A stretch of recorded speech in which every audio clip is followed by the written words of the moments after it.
मैंने इंदिरा एकादशी के बारे में बताई है, उसको आप लोग सपोर्ट जरूर कीजिएगा। हरि बोल।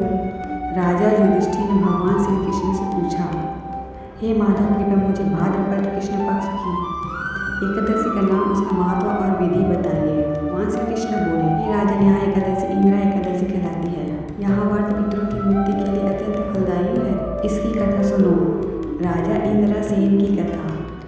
प्राचीन काल में महेश्मती नगर में इंद्रसेन नामक एक राजा राज्य करता था। वहाँ बड़ा ही धर्मात्मा और विष्णु भक्त था। उसकी प्रजा सुखी और समृद्ध थी। एक दिन जब वह अपने सिंहासन पर बैठा था, तभी देवर्षि नारद स्वर्ग से आए। राजा ने उनका स्वागत कर पूछा, हे मुनिवर, कृपया बताइए कि आप कैसे पधारे हैं। नारद जी बोले, हे राजन, मैं स्वर्ग से आ रहा हूँ। वहाँ मैंने आपके पिता को नरक में कष्ट भोगते देखा। उन्होंने मुझे संदेश दिया है कि आप इंदिरा एकादशी का व्रत करके उन्हें मुक्ति दिलाएं। राजा को यहाँ सुनकर अत्यंत दुख हुआ। राजा ने व्याकुल होकर पूछा, हे देवर्षि, कृपा करके मुझे कोई ऐसा उपाय बताइए जिससे मेरे पिताजी को मुक्ति मिल सके।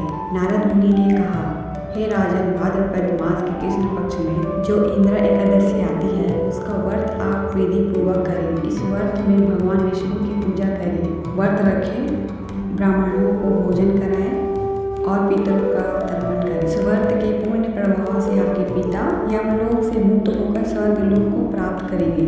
व्रत विधि: दसवीं तिथि व्रत से एक दिन पहले एक समय सात्विक भोजन करें। रात्रि में ब्रह्मचर्य का पालन करें। एकादशी तिथि मुख्य व्रत दिवस, प्रातः स्नान कर व्रत का संकल्प लें। भगवान विष्णु की विधि पूर्वक पूजा करें। दिन भर व्रत निर्जला या फलाहार रखें। ओम नमो भगवते वासुदेव मंत्र का जाप करें। पितरों का श्राद्ध और तर्पण का दान करें। रात्रि में जागरण करें। दसवीं तिथि व्रत का पालन करें। ब्राह्मणों को भोजन कराएं और यथाशक्ति दान दें। स्वयं व्रत का पालन करें। राजा इंद्रसेन ने विधि पूर्वक यह व्रत किया। व्रत के प्रभाव से उनके पिता यमलोक से मुक्त हो गए, विष्णु लोक को प्राप्त हुए।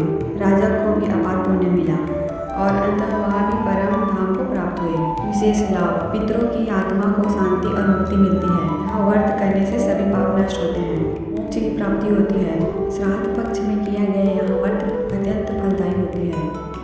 इंदिरा एकादशी की कथा आप लोगों को कैसी लगी, कमेंट्स में जरूर बताइएगा। जय श्री कृष्ण। राधे राधे।